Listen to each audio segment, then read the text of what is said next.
તમે કશ્યપ ભગત શું યાદ રાખ્યું?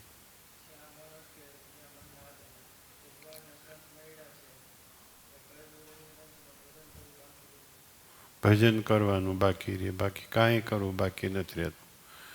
ભગવાન મળ્યા, સાધુ મળ્યા એટલે કાંઈ બાકી નથી રહેતું.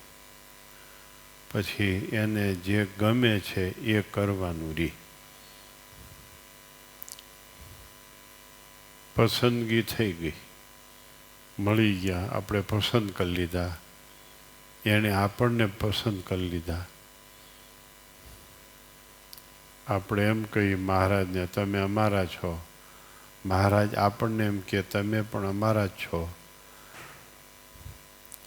પછી ભજન કરવું એટલે કે એને શું ગમે છે એમ કરવું એ બાકી રહે. અને એ તો છેલ્લા શ્વાસ સુધી બ્રહ્મરૂપ થઈ ગયા હોય તો પણ એને પરબ્રહ્મની ભક્તિ એ જીવન પર્યંત કરવાની. અક્ષરધામમાં ગયા પછી દિવ્ય દેહ મળી જાય, બાકી કાંઈ કરવું રહેતું નથી. લ્યો, ભજન કરવું બાકી રહેશે.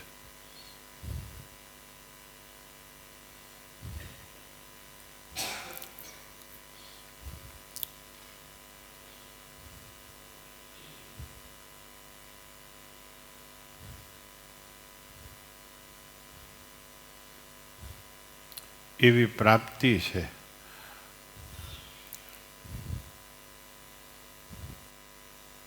રાજાનો કુંવરો એને શું કરવાનું હોય? એને રાજગાદી મળવાની જ હોય. એને રાજગાદી મળવાની જ હોય. રાજાના ને જન્મ લીધો છે એટલે.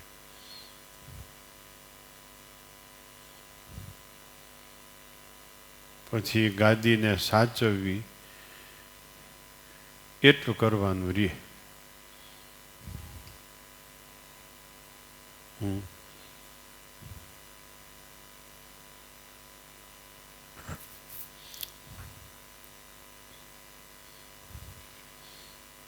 પછી શું આવ્યું? ચૈતન્ય તેજનો રાશિ છે, એમાં ભગવાનની મૂર્તિ છે. એ વચનામૃતની વાત છે. ક્યાં વચનામૃતની વાત છે? એ અંત્ય પ્રકરણનું 30મું વચનામૃત છે. ગઢડા અંત્ય પ્રકરણનું 30મું. એમાં જે લખ્યું એ મહારાજને ગમે છે.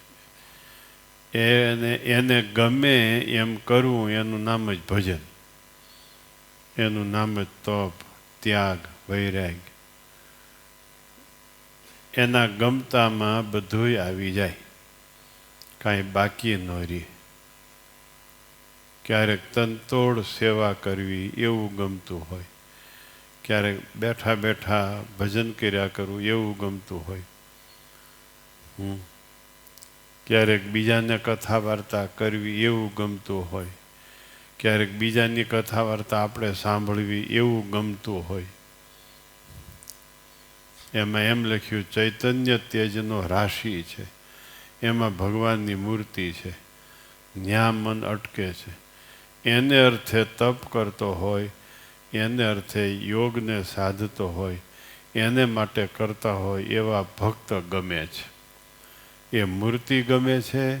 અને મૂર્તિને રાજી કરવા માટે જે ભક્ત વર્તતા હોય એ ભક્ત ગમે છે.